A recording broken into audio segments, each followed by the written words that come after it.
Every iconic structure you see, every metro line, every skyscraper, every bridge that connects lives rests on a silent foundation. A foundation that begins deep beneath the surface. And that's where we come in. Senja's Geotechnica, smart geotechniques for better foundations. Namaskar.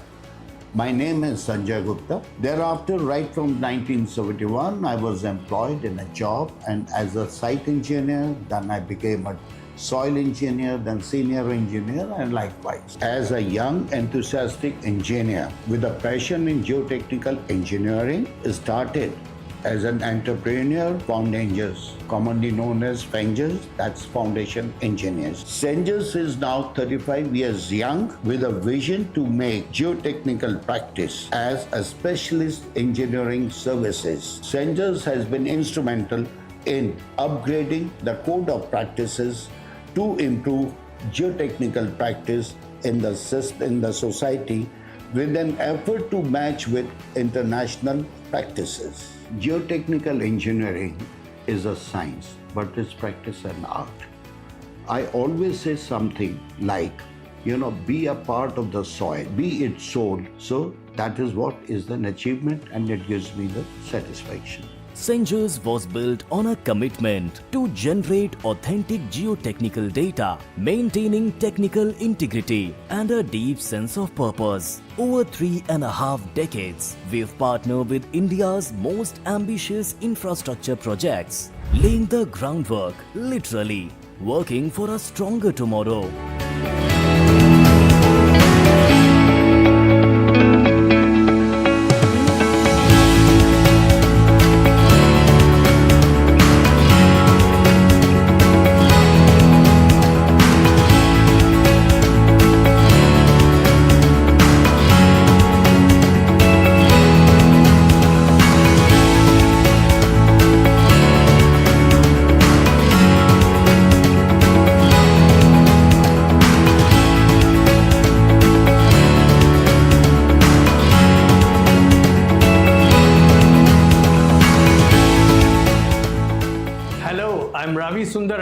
Director of Senja's Geotechnica Private Limited. At Senja's, we are not just offering services, we are offering quality engineering. Our NABL accredited lab, our ISO certifications, our advanced testing equipment. From soil investigation to foundation testing, each step is backed by thorough and rigorous quality assurance so as to ensure the quality of data is trustworthy. Over the last 35 years, we have been building this trust with our clients and in professional circles. Be it a metro line, a smart city, or a high-rise, our detailed, data-driven approach ensures safe, economical, and sustainable construction. It's not just about what's underground. It's about what that foundation enables above the ground. Behind every data point is a human being. Our people are the foundation of Senja's. From seasoned engineers to young interns, every mind here is tuned to solve challenges and deliver value. We don't just work for our clients, we test today for tomorrow's progress. And as the nation progresses, we take pride in our contributions to the projects executed and humble achievements. Hello, I'm Sorabh Gupta, Director at Senja's Geotechnica Private Limited. As the market leader, we have decided to transform the geotechnical engineering industry in India and bring it to world-class standards. To do this, we have implemented a system-driven approach so we can deliver consistent quality and on-time delivery for our customer. We are the first ones to bring in latest ground technologies such as cone penetration test, pressure meter test, cross-hole seismic tests, etc. so we can unlock value and mitigate project risk. As always, smart geotechnics for better foundations. From the surface, it's just soil. But to us, it's the beginning of possibility. Senja's Geotechnica, smart geotechniques for better foundations.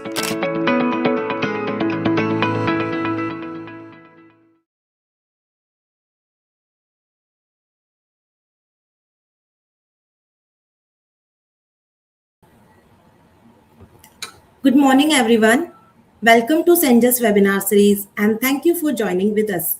I am Manju Mehra, Marketing Coordinator at Senjas, and I will be your host for today's webinar on estimation of liquefaction induced settlement as per IS 1893-2025. Today's session will focus on the key provision of IS 1893-2025 related to liquefaction, covering the methodology for estimating liquefaction induced settlement, its practical implementation in foundation design, and relevant case study as per the latest code guidelines. We are pleased to have two speakers with us today, Mr. Sorabh Gupta and Dr. Abhishek Sakleshpur. Our first speaker, Mr. Sorabh Gupta, is the director of Senjas Geotechnica Private Limited with over 20 years of experience in geotechnical industry. And our second speaker, Dr. Abhishek Sakleshpur, is a geotechnical research engineer at Senjas with PhD from Purdue University. With this, we will begin today's webinar with Mr. Sorabh Gupta. Over to you, sir. Thank you, Manju, and very, very good morning to everyone. We'll get started. Manju, can you confirm if you can hear me all right? Sir.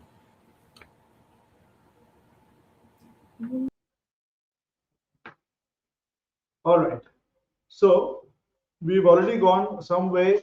I think the new code IS 1893 Part 1 2025, this was released in November last year. So still fresh in the press. A lot of our customers and friends have come back to us wanting to understand what this code means for practicing geotechnical engineers and structural engineers. So at Senjas, we've started this series of webinars where we are deconstructing the code and explaining what it means for practice and for our projects. So today, as Manju said, we will talk about estimating liquefaction-induced settlement, and we'll focus on this. I'm Sorabh Gupta. This is Senjas. This is our company. Senjas at a glance. We are one of the top geotechnical consultancy companies in the country. We are 35 years young. The company was formed in 1990, and we are blessed today to have almost 200 people who are supporting us in our dream of becoming one of the leading geotechnical consultancies in the country. We have completed almost 7,000 projects now, so I believe we have one of the largest subsurface data banks in the country. And this is what we do, essentially everything to do with soil and foundations, right from geotechnical geophysical service through lab testing and onto geotechnical consultancy and foundation testing services. We do believe in a 360-degree solution. So right from collecting the data, which is the investigation hand, down to foundation consultancy or geotechnical consultancy, and finally into the foundation QA/QC, which is the foundation testing, forensic investigation, so on. I'm happy to note that I think we got our first NABL accreditation for the lab around maybe 15, 20 years back. And I'm happy to note we are one of the first agencies to extend the scope of our accreditation to cover the full range of our field investigations as well. And I think this is important. It's an important trend because, really speaking, in situ testing, test results is really what plays a very important part in foundation analysis. This is our portfolio. So we have completed, as I said earlier, over 7,000 projects across Indian subcontinent in the last 35 years. We are in the process of organizing this data as well. Hopefully, in the next couple of years, we'll have a fairly robust geotechnical model to share with our customers. So with that brief introduction, let's get into it. So in January 2026, so last month, we had a very well-received webinar, which was an introductory webinar on the implications of 1893, Part 1 2025, and covering specifically the geotechnical aspects. Those of you who missed it can access our YouTube channel by the name of Senjas Geotechnica. If you go to a YouTube channel, you will find a recording of the previous webinar. I highly encourage you to take a look. So very quickly, what we covered last time, I'm going to give you a 5-minute recap on what we talked about last time. So for those of you who missed it, number one, the earthquake zone map has been revised, and the new seismic zone map is now based on advanced probabilistic seismic hazard assessment, PSHA. The minimum depth of geotechnical investigations is clearly defined. Now, this was already defined in 1892, but in 1893, it's reiterated. That means that if you are doing geotechnical investigations for a raft or a mat foundation, the depth of investigation must extend to minimum twice the width of the raft below the raft level. If you're going with piles, then you have to go minimum twice the area of the pile below the pile tip level. So we can't, it is no longer permissible to just have a generic 10-20 meter borehole investigation. That doesn't suffice. Investment in good GTI was and is and will always be very important. The other thing we changed is that the site class, which was earlier based on SPT values, has finally been replaced. To be honest, we are around 20 years late in doing this vis-a-vis global standards. So now this has been revised, and the site class determination will now be based on shear wave velocities, which means that geophysical tests for determination of shear wave velocity become very important, and we have to start understanding how these tests are carried out. Ground improvement and pre and post ground improvement verification is mandatory for site class determination. The other change is the seismic zones, as I said earlier, have been changed, and 13 states in the Indian scenario, some of them are mentioned here, in fact, all of them are mentioned here, have now been upgraded to seismic zone 6. Now, zone 6 did not exist in the earlier standard. The new standard brings in zone 6, and this becomes very important because seismic demand in these areas of interest will be very high, something which will affect our project execution to a large extent. So naturally, the zone factors have also been upgraded. It's not only the earthquake zones, it's also the PGI values or the zone factors which have also been revised. And the new zone factors, let me say, are much more stringent as compared to what we had earlier. Now, this is the long and short of it. So there's a clause 9.1.1 in this code, which essentially says that if you have a normal structure in zones 2 to 6, it's okay to use to get your shear wave velocity based on empirical correlations from SPTM values. Same for important structures in zone 2 and 3. Now, I must caution you that while the code gives you the option of using shear wave velocity or determining shear wave velocity from correlations, I must caution you, we checked the correlation given in the code, and we found that the correlation is not very reliable for many soil types. So preferable always is, when possible, it's always best to carry out in situ measurement of shear wave velocity for your sites, so we don't get this wrong. Now, apart from these two conditions, for the rest of the conditions, if you are building an important structure in zones 4, 5, 6, or if your structure is critical or special, then you have to carry out shear wave velocity measurements at your site. And that is the value which you have to use for determination of site class. Now, there are many methods, theoretically speaking, for deciding what is your shear wave velocity at your site. Some of these methods are invasive. So seismic piezo cone, crosshole, downhole, flat plate diameter suspension logging. These are some of the tests which essentially you do in situ, and you do it by getting into the ground and doing an invasive measurement of shear wave velocity. There are also non-invasive techniques which are like surface geophysics, such as MASW, SASW, SRS, and so on and so forth. Now remember, this code is fairly new, and there are a lot of moving parts, a lot of interpretations of the code. Lately, in the last month or so, we are getting a lot of feedback from the industry that many people are sort of misunderstanding the codal requirements and are going for MASW for determination of shear wave velocity. Except for few situations, we don't agree with this process 100%. Because of several reasons. Ground geophysics does have its limitations. It does have limitations in terms of data granularity as well as depth of exploration. But maybe that is something which we can have another session on this separately. So for now, it should suffice to say that what we are recommending is to go with invasive techniques. And two such techniques are the gold standard, which is a cross-hole seismic test, along with a borehole deviation survey. Or in some situations, you can also carry out a seismic CPT, which works out cheaper and faster for determination of shear wave velocity at your site. Now, this is a very good slide. This is from Engineer Bhomik. We borrowed the slide from him, which shows the minimum depth of investigation required. So for open foundations, you have to go down by minimum twice the width of the footing below the foundation level. For a pile, for a single pile, which is very rarely the case, you have to go down twice the diameter of the pile below the pile tip level. And in the case of a pile group, you have to go down twice the width of the pile group below the pile tip level.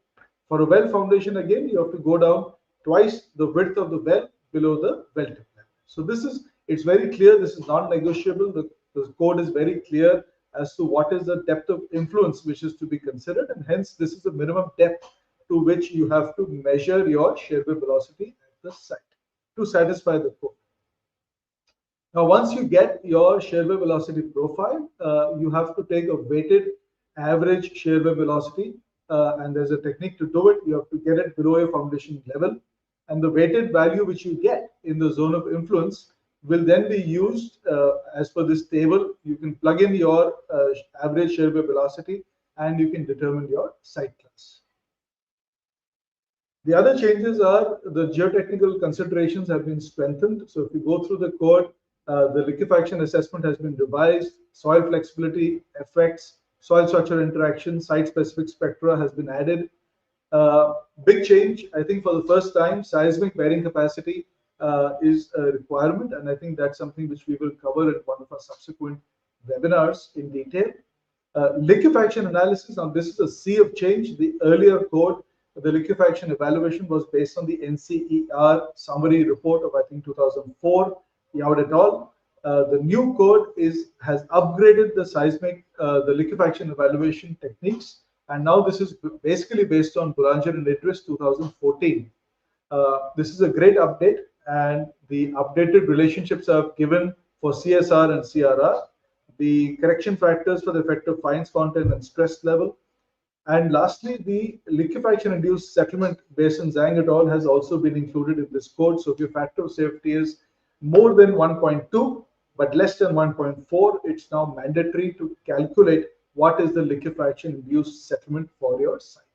And today, this is what we will talk about in the main part of the webinar, how to calculate this settlement. The last change is, of course, the safety factor for important critical structures such as hospitals, schools, government buildings, tall buildings have also been changed, and you have to now design as per a higher return period so you can get additional safety. Now, the idea is that in the event of the design earthquake, we don't want our critical structures, our important structures to fail. We want them to be serviceable. We want our hospitals to be standing, our schools to be safe in the event of the design earthquake. I'm obviously not going to go through this, but this is largely the framework of how the new code talks about the liquefaction triggering procedure. And if you go through the code, and we can send you a copy of this presentation later, if you go through the code, then it gives a very clear guideline on how to calculate factor of safety against liquefaction. This is the formulation given for determining the seismic bearing capacity. We are not going to talk about this today, but we have planned a future webinar getting into how the seismic bearing capacity will be calculated. And with that, I think I'll hand over to Abhishek, who will explain how to calculate the liquefaction-induced settlement values as per the new code. Over to you, Abhishek.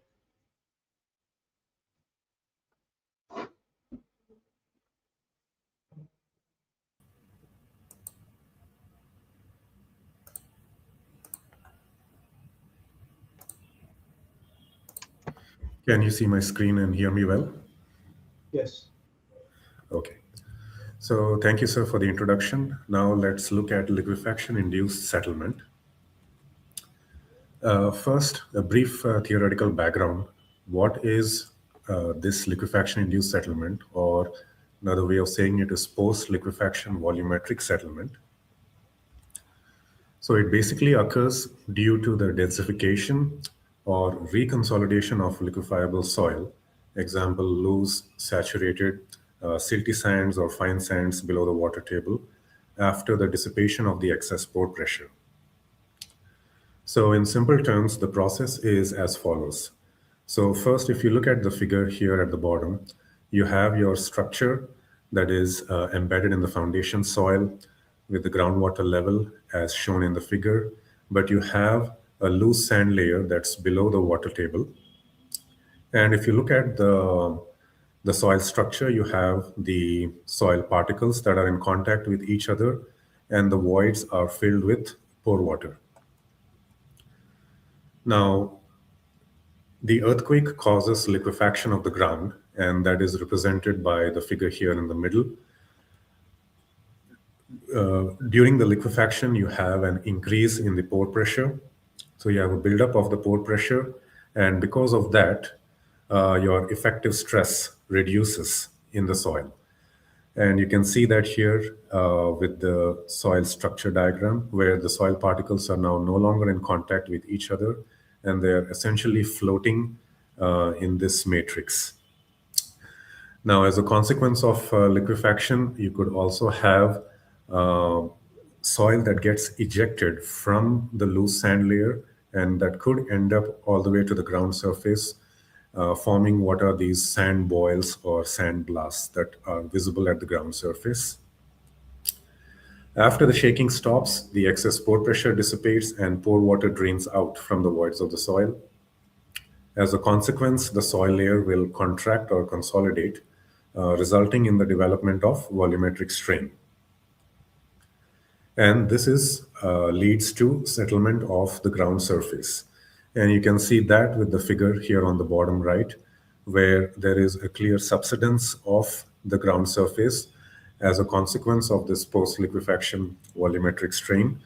But it's important to remember that the amount of settlement that the building undergoes can be different, because it's not going to be uniform. You can have differential settlement for the building, as we see here.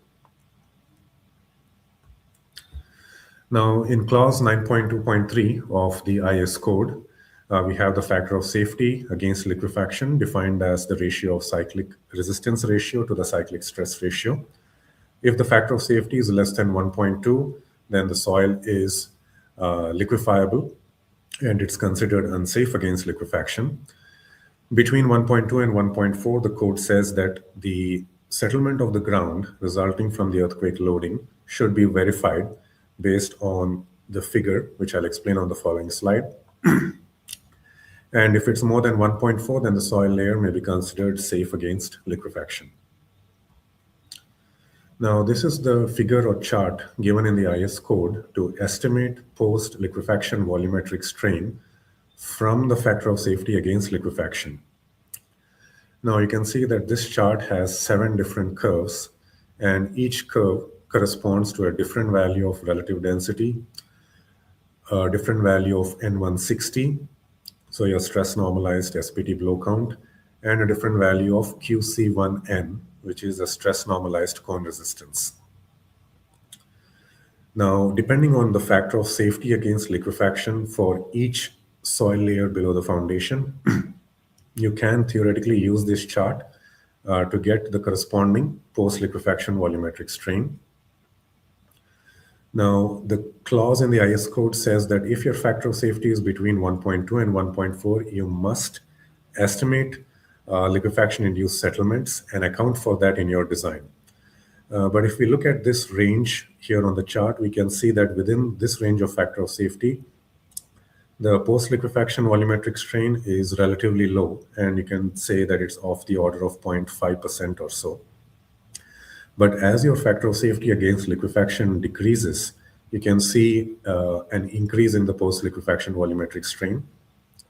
This increase is particularly dramatic when you have cases 1, 2, and 3, for example, corresponding to loose to medium dense soil conditions. but the increase is more gradual when you have dense to very dense soil. So with increasing relative density, you transition from the top of the chart going all the way down to the bottom of the chart. Now, the origin for that chart comes from the work done by Ishihara and Yoshimine in 1992, where they performed almost 200 cyclic simple shear tests on water pluviated specimens of Fuji River sand, tested at various relative densities. And based on the test results, they were able to come up with this framework to get the post-liquefaction volumetric strain, linking that with the factor of safety against liquefaction. As an example, if we take a factor of safety of 0.8 and a relative density of 50%, we estimate a post-liquefaction volumetric strain of 3.5%. The same chart is represented in the IS code with the factor of safety now on the horizontal axis and volumetric strain on the vertical axis.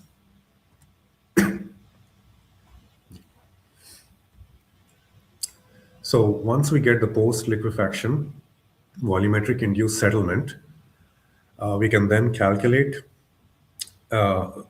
once we get the post-liquefaction volumetric strain, if you multiply that with the thickness of each soil layer and you sum that up to get the cumulative post-liquefaction volumetric induced settlement.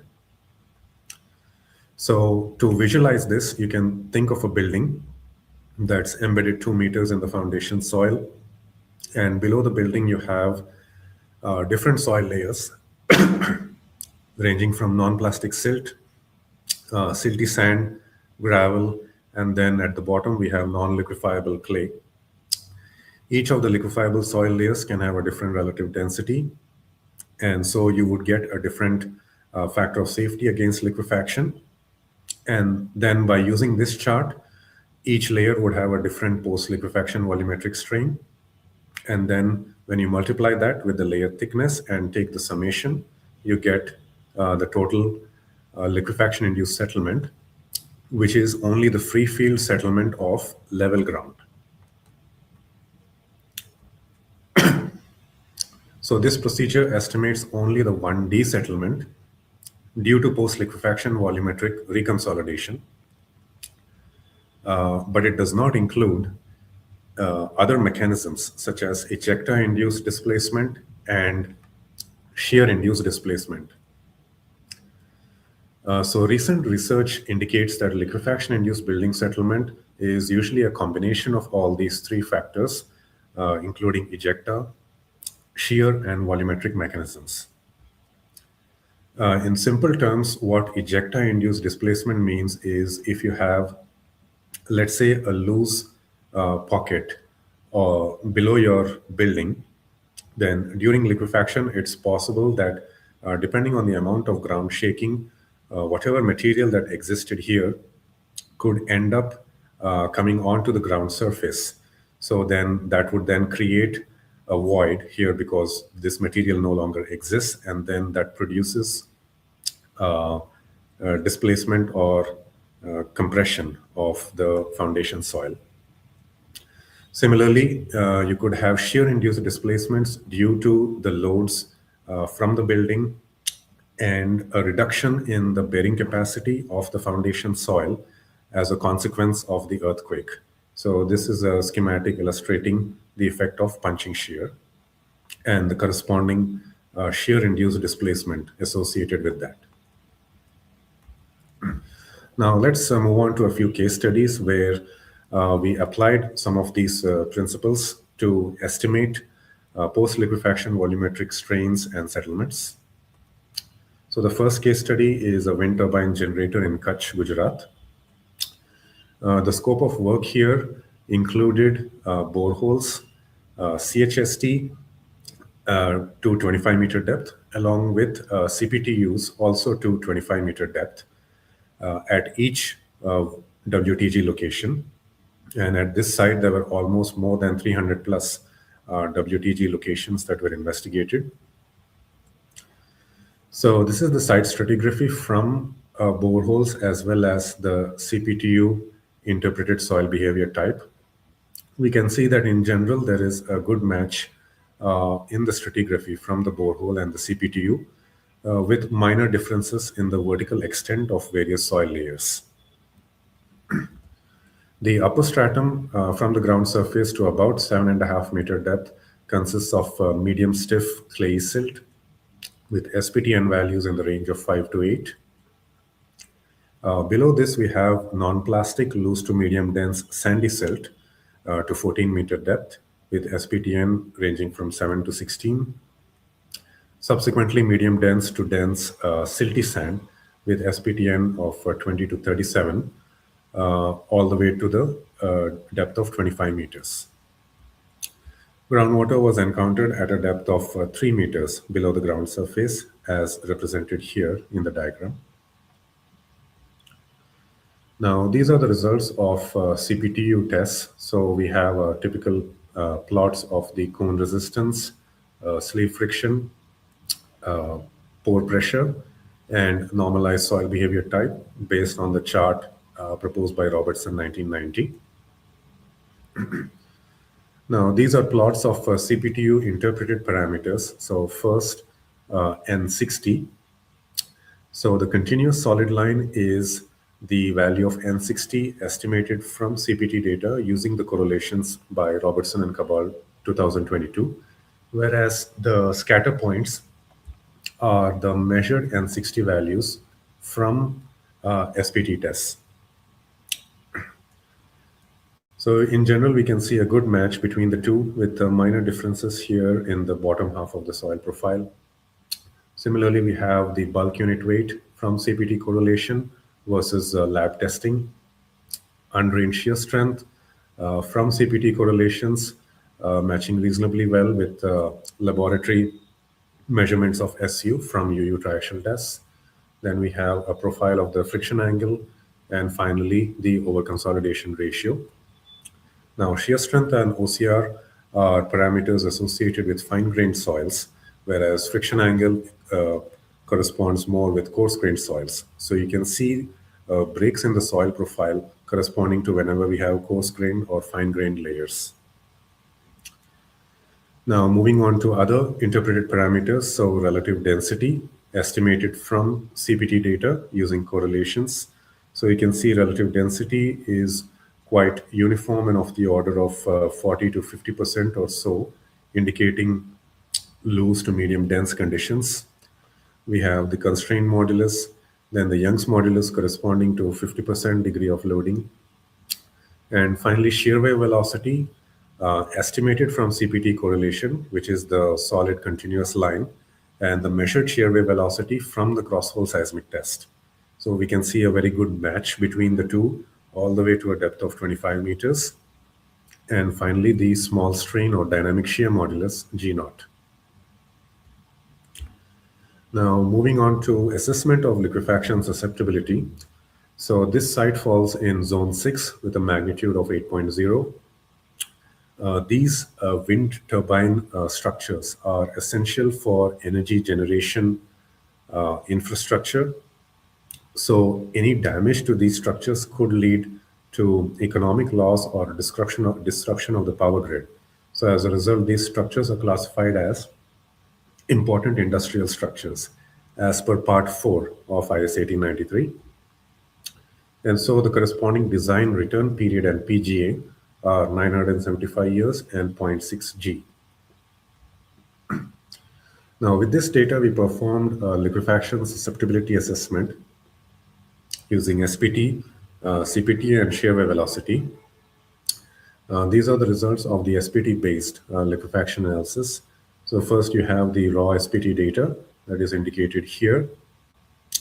The next plot is the cyclic stress ratio, which is the red solid line, and the cyclic resistance ratio, which is the blue solid line. From this, we get a depth profile of the factor of safety against liquefaction and a profile of liquefaction-induced settlements using the procedure as specified in the IS code. Here, for the SPT base method, we got a depth to liquefaction up to about 18.5 meters and a liquefaction-induced settlement of 86 millimeters. You can see how the liquefaction-induced settlement actually increases from 18-meter depth, for example, as the factor of safety against liquefaction drops. So you can see the liquefaction-induced settlement increasing up to about 86 millimeters, and then it remains constant going all the way to the ground surface. This is an example showing the tabular calculations for volumetric strain and liquefaction-induced settlement. You can see most of the volumetric strain is within this depth from 7.5 meters to about 17 meters. Volumetric strains of the order of 2% decreasing to about 0.5% and 0.25%. And depending on the thickness of the soil layer, we get the liquefaction-induced settlement for each layer, and if you take the summation, it adds up to about 86 millimeters. Similarly, based on the shear wave velocity, we estimated a depth to liquefaction of 22.5 meters and liquefaction-induced settlement of 79 millimeters. From the CPTU, we got a depth to liquefaction of about 17 meters and liquefaction-induced settlement of 77 millimeters, following the same approach.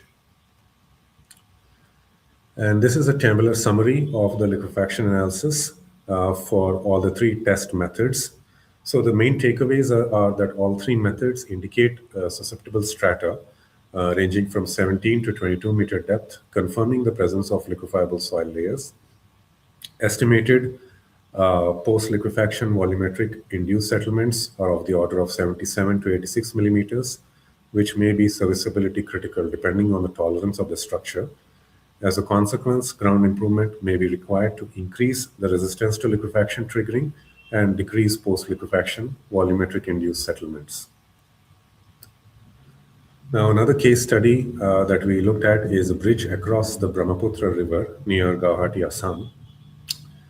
And the scope of work in this project included seismic cone penetration tests and boreholes to 40 to 45 meter depth below the ground surface in order to determine the site stratigraphy, estimate the geotechnical parameters, and analyze the data to assess the liquefaction potential of the site. The site stratigraphy here consisted of fine-grained soil near the surface, so medium stiff silty clay to clay silt to about 5 meter depth with N60 of about 5 and SU of 76 kPa. Below this layer, we have loose to medium dense sandy silt to about 7 meter depth with an N60 of 12. Then we have medium dense to dense silty sand with N60 of 34 to the termination depth of the sounding. However, the boreholes went further down, and these materials also consist of alternating layers of fine sand and silty fine sand. And groundwater was met at about 1 to 2 meter depth at the time of the CPT use. And again, these are our typical plots of our cone resistance, sleeve friction, pore pressure. Now, shear wave velocity that we measured from the seismic cone penetration test, as well as the interpreted shear wave velocity from correlations, again, generally indicating a good match, except some differences near the surface layer. CPTO interpreted N60 versus the N60 from the SPT data, again indicating a good match in the upper profile with some differences in the lower half of the profile. Then we have bulk unit weight, undrained shear strength, friction angle, and relative density. Again, relative density about 40 to 50%, indicating potential for liquefaction. Then similarly, constrained modulus, Young's modulus, OCR only within the fine-grained soil layer, and the dynamic small strain shear modulus, along with a profile of the interpreted permeability or hydraulic conductivity with depth. Now, this project site also falls in earthquake zone 6 with a magnitude of 8.0, and the bridge is more than 1 kilometer long, which crosses the Brahmaputra River. So it's a critical bridge, and alternative routes are not easily available. So the design return period and PGA correspond to 2,475 years and 0.75 G for critical bridges as per the IS code. Now, with this input, we performed the liquefaction analysis, and based on the SPT data, we estimated the depth to liquefaction to 11 meters and post-liquefaction volumetric settlement of about 73 millimeters. Now, although the IS code specifies that you must estimate liquefaction-induced settlement when the factor of safety is between 1.2 and 1.4, you can see that if we take this example, a factor of safety between 1.2 and 1.4 would correspond to the region over here, as I'm indicating with the mouse. And in that range of factor of safety, your liquefaction-induced settlements are expected to be small, as you can see over here, probably about half a centimeter or 5 millimeters or so of liquefaction-induced settlement. But you can extend the procedure and calculate the total liquefaction-induced settlement for the entire profile, even considering values of factor of safety that are less than 1, so that it gives you another indicator of the risk of liquefaction at the site. Similarly, from the CPTU-based method, we estimated 10.5 meters depth to liquefaction and a liquefaction-induced settlement of 22 millimeters. Shear wave velocity-based method, based on the SCPTU, also indicates 8-meter depth to liquefaction and about 25 millimeters of settlement. So summarizing all three methods, we see that in this case, the SPT-based method predicts the deepest liquefaction depth and the highest liquefaction-induced settlement. Depending on project requirements and on a project-by-project basis, relying only on the SPT method may be conservative, and it's good to do multiple tests so that you can compare the results across various tests and then do your design accordingly. Results from CPTU and SCPTU-based methods were in good agreement, indicating good consistency between the cone-based methods. So, what are the conclusions or the key takeaways that you can take from this presentation? First, if we look at the site investigation for shear wave velocity, as Mr. Sorabh Gupta mentioned, we have a range of tests to get shear wave velocity, but we believe that the seismic cone penetration test or the crosshole seismic test are advantageous, particularly in the crosshole, which is the gold standard, as you can get the shear wave velocity to deeper depths, to depths extending more than 50 meters and almost 100 meters or so below the ground surface. This is particularly important when you have large raft foundations, where you can imagine if the width of your raft is 20 meters and your raft, and you expect 2 or 3 basements below the ground surface, you would need to do the investigation at least to about 50 meters, 60 meters or so below the ground surface.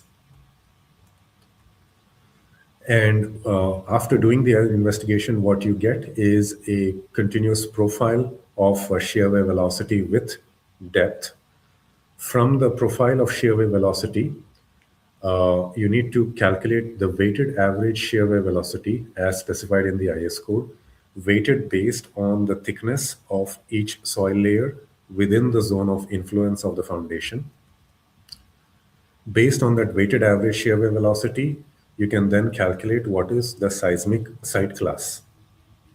Now, this seismic site class is not directly used in liquefaction susceptibility assessment, but it becomes more important when we do calculations for seismic bearing capacity of shallow foundations, which we will cover in our future webinars. Now, liquefaction triggering procedures have been updated in the new IS code. So based on shear wave velocity or the SPTN value or CPT cone resistance. We calculate factor of safety against liquefaction triggering following these guidelines as specified in the IS code. Now, when the factor of safety is between 1.2 and 1.4, you must estimate the ground settlement resulting from the earthquake loading. But it may not be a bad idea to estimate this settlement even for other values of factor of safety, so you can get a sense of how liquefiable the ground is and what the risk of liquefaction is. So depending on the factor of safety against liquefaction for each soil layer and the value of N160 or QC1N, we get the post-liquefaction volumetric strain. And if you multiply that with the thickness of each soil layer and take the summation, you get the cumulative post-liquefaction free field settlement of level ground. So that concludes our presentation. We thank you for your time. And if you'd like to get a copy of the presentation, please go ahead and scan the QR code that you see here. Done.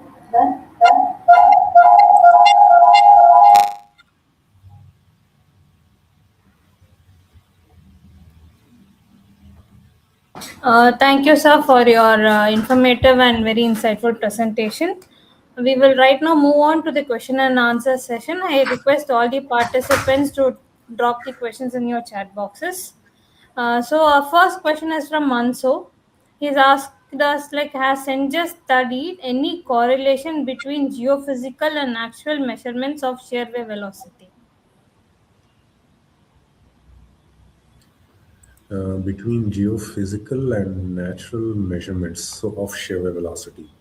If I understand the question, so from your geophysical measurements, you actually get the measured value of the shear wave velocity. As I mentioned in the presentation, it's then possible to compare the measured shear wave velocity with what you get from correlations. As Mr. Sorabh Gupta mentioned, the SPT N correlation to shear wave velocity is not reliable for various soil types. However, you can see that the CPT correlation does a much better job, and that correlation comes from Robertson and Cabal 2022. Okay. I hope The that same. So we have another question from Manso.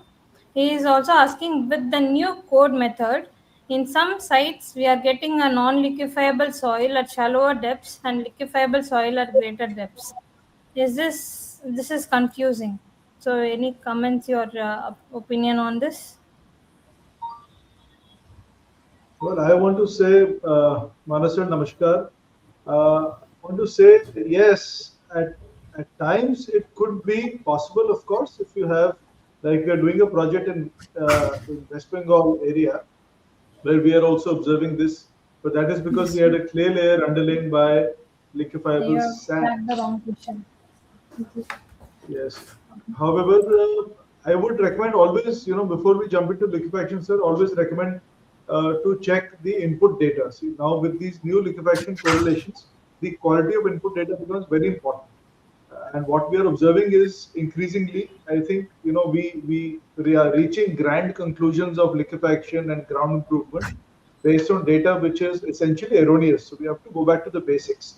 If you are using SPT values for your liquefaction analysis, we have to remember and we have to kind of go back to the root and see how the SPT was done. The quality of SPT values, especially in loose sands below water table, it's very hard to get representative SPT values. The borehole must not collapse. It's very important to ensure borehole stability and bottom cleaning before you do the SPT. Very important to ensure that the SPT arrangement is standard, that the SPT energy transfer ratio is measured, and so the SPT values are corrected. So all of these, basic checks, analysis to make sure that whatever number we are using for liquefaction analysis is correct. I think this becomes very significant. The other thing which we are observing, and we have done in lots of projects where, based on standard SPT values, there was liquefaction. We went back to the site, we did confirmatory investigations based on CPT, based on shear wave velocity, and we found, and this is something we covered in the last presentation, and we found that very often there was no liquefaction. The numbers which were showing us liquefaction were erroneous. So there's so much, with these, with the new standard, the factors of safety of liquefaction increase have reduced so much. Rather, the CRR values have reduced so much. I think data sensitivity becomes very important. Becomes very important to do a very good quality investigation program with reliable practice. So I don't know if I answered the question, but I think the conclusion is, if you are getting this, let's take another look at the data carefully. Thank you, sir. And we have one more last question from Manso. He is also asking, in the code definition of item 3.23, liquefaction is mentioned for saturated cohesionless soils. But in the appendix, calculation is provided for both sands and clays. Any views on this? So that is a good observation, sir. In the traditional sense, when we think about liquefaction, we always tend to think about cyclic liquefaction of primarily coarse-grained soils that are non-plastic. But it's also possible that in the case of either fine-grained soils or plastic clays and silts, although we don't have, we may not expect cyclic liquefaction, but the shaking of the ground and the resulting, you can say, vibrations may induce cyclic softening or a reduction in the undrained shear strength of such soils.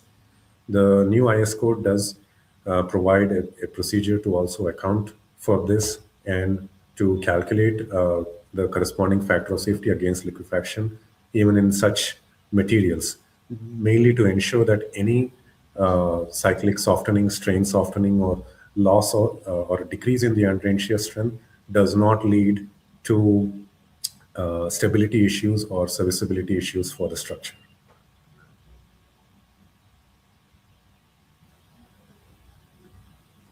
Thank you, sir.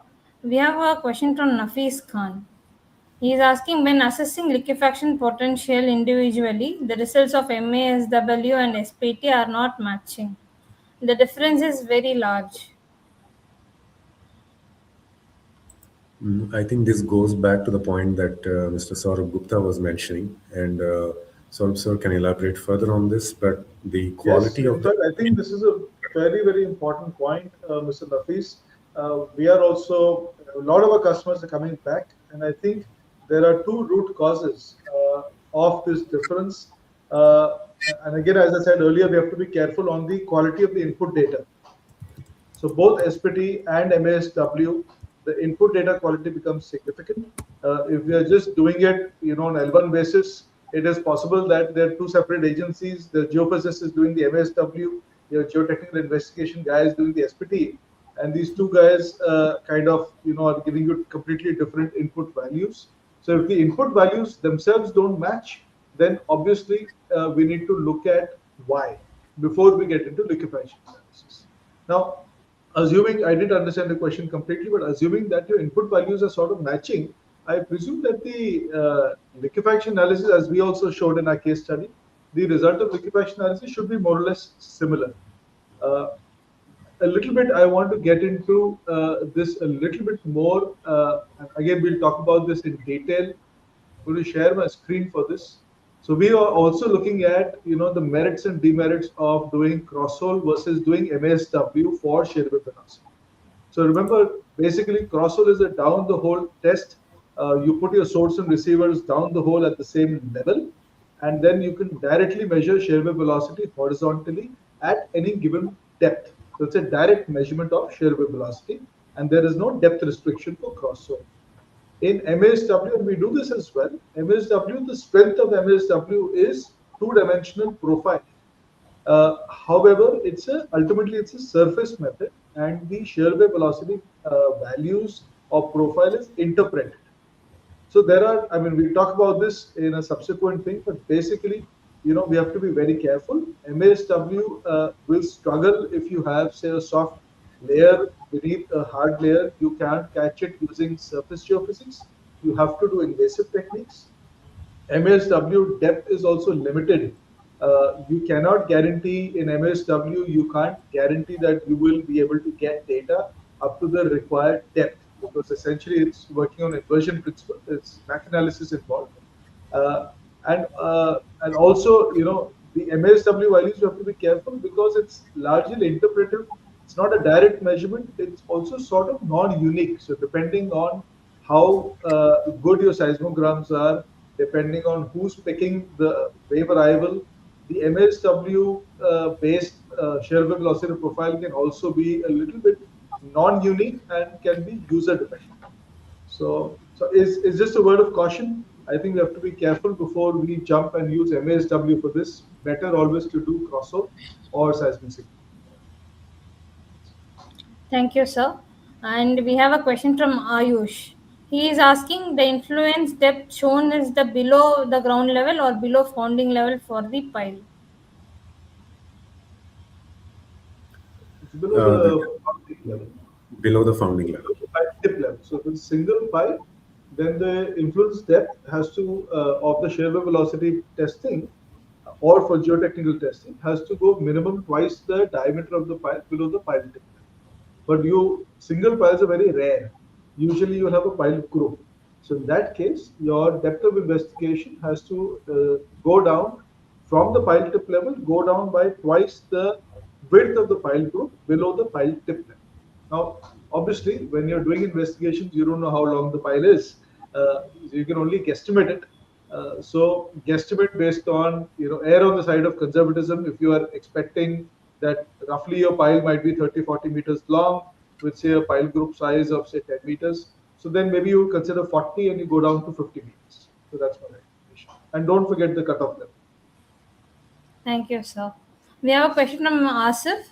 When only some layers of soil liquefy and others remain stable, how should we practically calculate the total settlement? Should we just add another layer by strains, or does the code suggest a better solve for this? So I think first, before doing a liquefaction analysis, you would obviously do a static analysis. What I mean by that is your traditional bearing capacity and settlement calculations, considering static conditions and the static loads. Now, when you do your liquefaction analysis, okay, you might expect that, let's say, only a few layers in the soil profile indicate susceptibility to liquefaction. Then, based on the factor of safety against liquefaction for those layers and the procedure mentioned in the IS code, if that factor of safety falls between 1.2 and 1.4, you can get the liquefaction-induced settlement that is contributed by those layers, and then consider both the liquefaction part of the settlement as well as what you get under static conditions, and make sure that those settlements are within the permissible limits for your type of structure or foundation.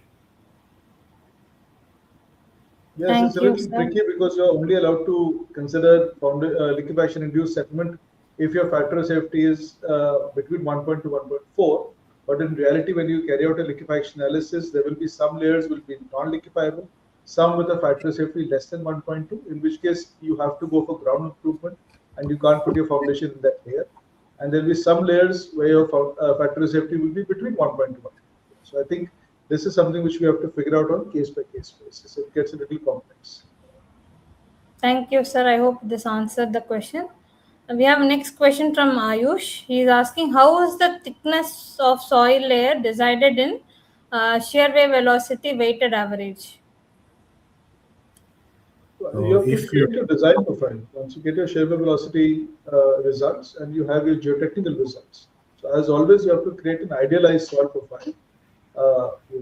You could, if there are large lateral variations at site, you might want to divide your site into zones or areas for analysis. And once you define an area where more or less, there is not too much lateral variation, define your idealized soil profile, uh, fix your average shear wave velocity in each layer of your idealized soil profile, and then carry out the weighting process. Thank you, sir. This question is from SRBHPK. I'm not so sure. If analysis is performed numerically using constitutive models such as UBC sand, PM4 sand, etc., and compared with the method given in IS code for settlement, which one will give conservative values? Honestly, no idea. We haven't done this yet. Have we done this yet, Abhishek? No, we haven't done this yet. So we'll So first have to honestly, do we're it going to before skip, we sir. can. And in fact, if you have some experience on this, if you've done some analysis on this, kindly share it with us. We would love to talk to you offline. So the next question is from Anand. He is asking at inquiry stage, loading are tentative. So foundation size or pile capacity and depth is not known. What approach to be followed for estimation of borehole depth so as to satisfy the IS 1893? Manika, could you push the comment on the screen? So, it's easy to see, please. Manju, please push Anand EK. Just a sec, sir. At the inquiry stage, coding is tentative. At the inquiry stage, yeah.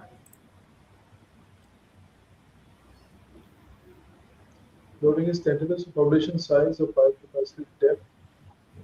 Yes, correct. As I said earlier, I think we addressed this. So obviously, at the time of investigation, you don't know. Now this actually goes back to the old theory about using our brains and sitting together when we are designing the scope of investigation. It becomes very important. So this year nahi chalega, the copy paste BOQ style of doing investigation doesn't work. We will end up reworking, we'll end up reinvestigating. So the correct way to work is if you have a project, fix your layout, have a fair idea of what you want to construct, how many basements, approximate loads. The structural consultant, the geotech consultant have to sit down together and carry out first a series of discussions, bring in a desktop study, do a preliminary investigation if you wish, understand what is the expected stratigraphy, have some idea of what is going to be a tentative foundation system, whether it is raft size or pile length, whatever it is. Have some basic idea before you jump into detailed investigations. If you don't do this, you may end up in a situation where you do a detailed investigation and then you calculate your foundations and then you realize that your depth of investigation was insufficient and then you have to go back and do it all over again. It's a waste of time and money. So that's my view. Thank you, sir. I hope it answered the question. We have another question from Ayush. He is asking, we are getting different site class for different foundation type at the same site. How do we take this into consideration? Indeed, because your site class depends on the weighted average shear wave velocity, uh, considering data points within the zone of influence of your foundation. So site class in a way is linked to your foundation size and embedment depth. So you could have a situation where, let's say you have a large raft. The zone of influence for that raft will obviously extend much deeper into the foundation soil, where you could expect higher values of shear wave velocity down there. That would then influence your weighted average shear wave velocity and thus the site class, as compared to, let's say, an isolated footing that's located at shallower depth. So it could make a difference. But in general, I wouldn't expect a significant difference in site class. So let's say for one foundation, if you're getting site class D, for example, and then on the same site, another foundation shouldn't give you like two levels higher, like B or A or something like that. Maybe a difference of one alphabet is sometimes possible, depending on the zone of influence of the foundation and how the shear wave velocity values change with depth. Thank you, Abhishek sir. I hope it answered the question. We have a question from the user. How the estimated settlement values can be integrated into design of deep foundations regarding the down drag and lateral stability of piles with liquefied strata as a new guidelines. That's a good question. To be honest, we haven't really, we haven't implemented this code, especially liquefaction-induced settlements in analysis so far. So I think we still need to think about this. But gut feeling is, of course, if you have liquefaction-induced settlements, then yes, it should be treated as down drag on the pipe. That's absolutely correct. Regarding lateral stability, I think that's possibly a separate topic, and there are lots of research on this separately. But definitely, as far as vertical pile capacity segments, pile capacities are concerned, you will have to subtract the down drag because of liquefaction-induced settling layers and reduce the pile capacity. Yes. Good question. Okay. Let's take up the last question. We do have a lot of questions, but still, since we are running out of time, we'll be taking up the questions. Kindly drop the email. This will be our last question. After this, if any questions are missed, kindly email to us. We'll revert back on the mail. So the question is from Devesh Rajpal. Let's take a If few more water table, questions. sorry, sorry, sir. Let's take a few more questions. Let's try to take Yeah, all. sure. Let's try to take Sure. all questions. Doesn't matter. Okay, great, sir. Great. If water table is beyond 20 to 25 meter and foundation depths are not more than 12 to 14 meter, soil is cohesive. So, is it mandatory to perform liquefaction checks as per new code? No, I mean you should only do liquefaction checks if you are suspecting liquefaction. So if you have a loose sandy layer or silty layer below water table, in that case you can do a liquefaction check. If when in doubt, I mean there is absolutely no harm in carrying out a liquefaction check anyway as a standard practice. This is straightforward Excel file essentially, or there's a software for it. So there's for critical projects, I think as a standard liquefaction checks should be included as part of your geotechnical design. So there's no point in skipping it. And If in I this may case, add to this, if I may add to this, your site class often becomes important for the structural designer because the forces which they have to consider as per the seismic analysis changes as per the site class. So although you may not have to perform a liquefaction analysis in cohesive soils, you would still need to measure shear wave velocities to be able to classify the site class. and just to add, I think in this case, if the water table is beyond 20 to 25 meters, that's fine, and the foundation depth is only 12 to 14 meters. But you also have to keep in mind any potential rise of the groundwater table depending on the regional hydrogeology or the measurement of rainfall in that area. So fluctuations of groundwater levels should also be kept in mind. Yes. Thank you. I hope it addressed the question. We have another question from Nafis Khan. If corrected shear wave velocity is greater than 220 meter per second for any fine content percentage, is it safe against liquefaction? As mentioned in the graph of Anderson's stroke at 200.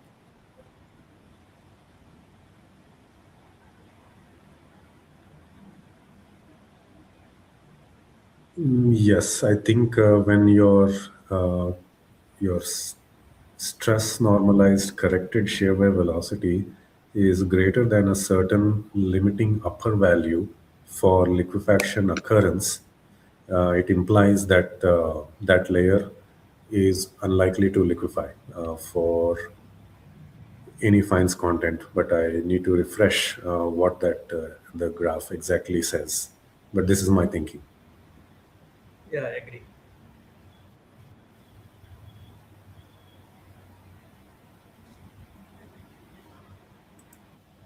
Sorry, there is a network issue, I guess. Okay. Okay. So the next question is from Bharat Kumar. He is asking MSF is constant based on earthquake magnitude, but as per the new code, it changes with the depth. Is it okay? What changes? Yes, magnitude scaling factor as per the new IS code. Just, uh,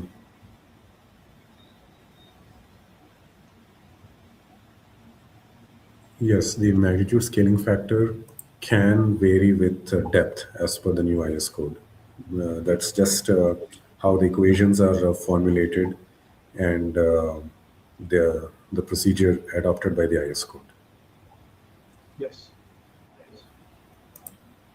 So we have a question from Manai Teja. He's asking FOS factor of safety is between 1.2 to 1.4. Is it susceptible to liquefaction and settlement?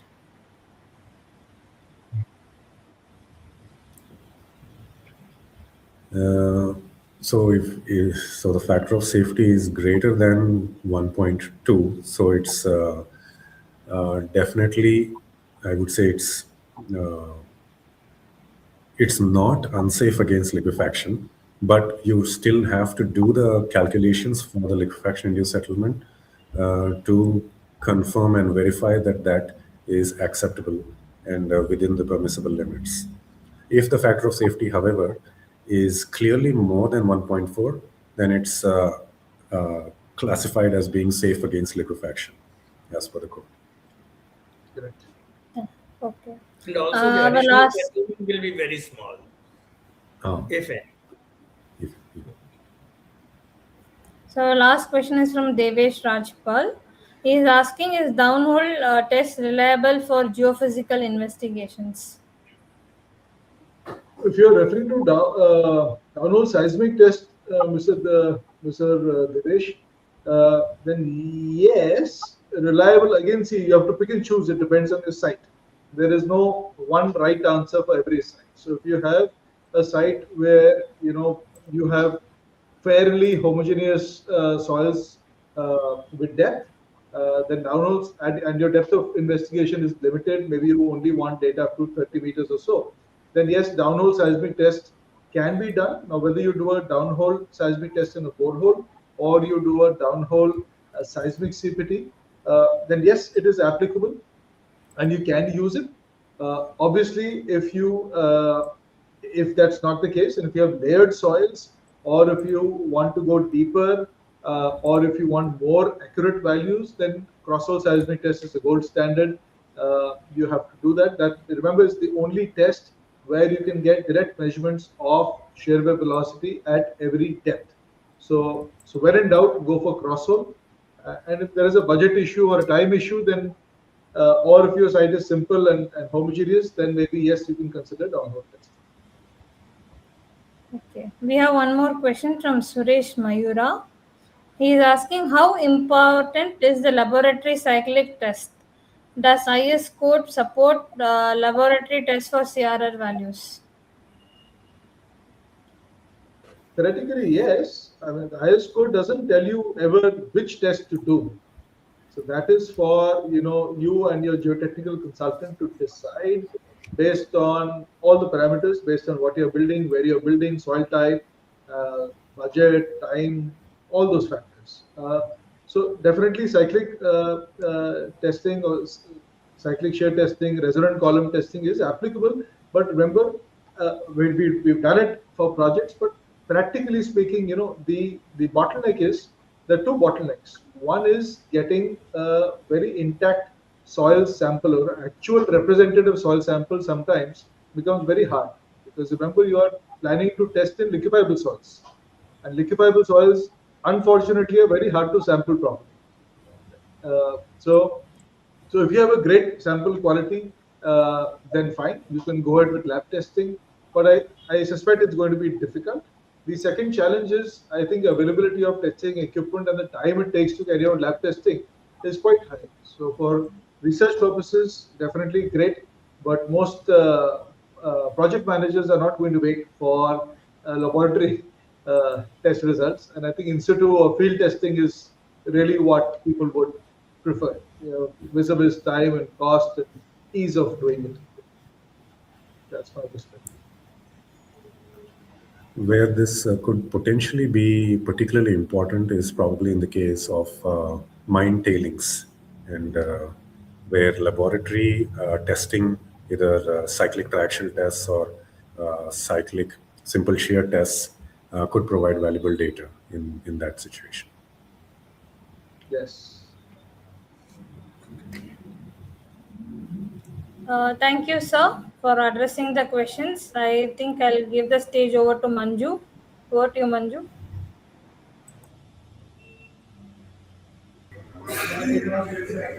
Thank you, Manika ma'am.